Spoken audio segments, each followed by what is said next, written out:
guddatii kan hordoftan akka mortan kabajamtootaa fi hordoftoota GMN tun zaatii oduuti oduu galgalaa kanaa kan isinitti himu ani Lammii Sireeti.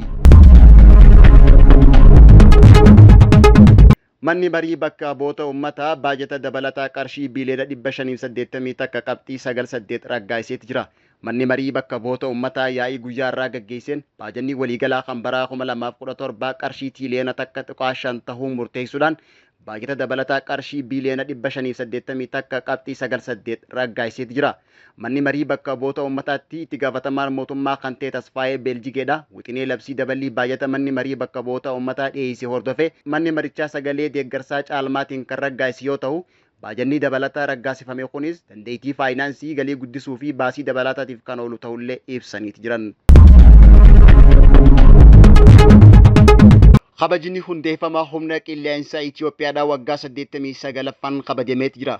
Guyyaan kabaja hundeeffama humna qilleensaa 89ffaan mata duree humni qilleensaa cimaan biyya kabajamtuu jedhuun kabajame irratti ajajaan humna qilleensaa olaanaa Leetinaal Jeneraal Yilmaa Mardaasaadha. Humni qilleensaa Itoophiyaa wareegama gootota hedduun kan cichoomee dhaabbata jabaadha jechuudhaan hundeeffama dhaabbatichaa irraa eegalee gootonni hedduun lubbuu isaanii wareeguudhaan Itoophiyaan barootaaf kabajamtee akka jiraattu taasisaniiti jiran jechuudhaan haasawa taasiseeti jira. Walharkaa fuudhinsaa dhalootaan sadarkaa kanarra geenyee jirra. Caalmaatti humni qilleensaa ammayyaa ijaaruun dhaloota dhufuuf dabarsuuf damee hundaan irratti hojjetamaa jiraas je'eeti jira. Dhaabbatichi bu'uuraalee waraanaa yeroo gaafatu guutuu fi dandeettii hidhannoo ammayyeessuun naannawa qilleensa Itoophiyaa haleellaa kamirraa'u eegaa jiraachuullee dubbateeti jira. Ardii Afrikaa keessatti buqqaatonni harki 80 biyyoota 5 keessatti kan argamanii jiddugalli hordoffii biyyoota addunyaadha. Waggaa 15 dabran Afrikaa keessatti lakkoofsi namoota qe'ee isaanirraa buqqaanii dachaa 3 dabaluu fi kanneen keessaa immoo dhibbantaan 80 kan Itoophiyaa dabalatee biyyoota 5 keessatti akka argaman jiddugalli hordoffii buqqa'iinsa addunyaa kan biyya keessaa beeksiseeti jira.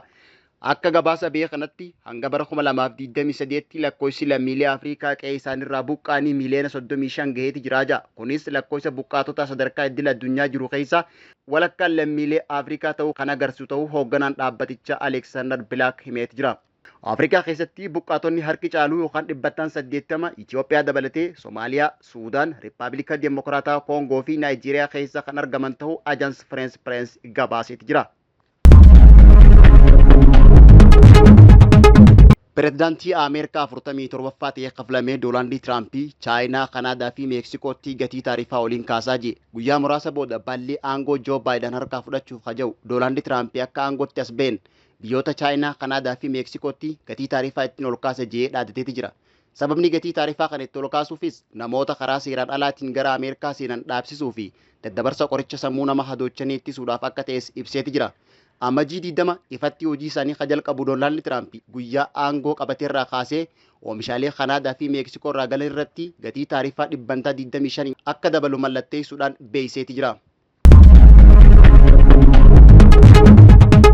Eegaan daawwattootaa fi hordoftoota GMN oduun galgalaa kanaaf qabannee dhiyaannee kanaan gammaatti hordofaa turtanii qophiiwwan GMN kanneen birootti fufuu turtii gaarii.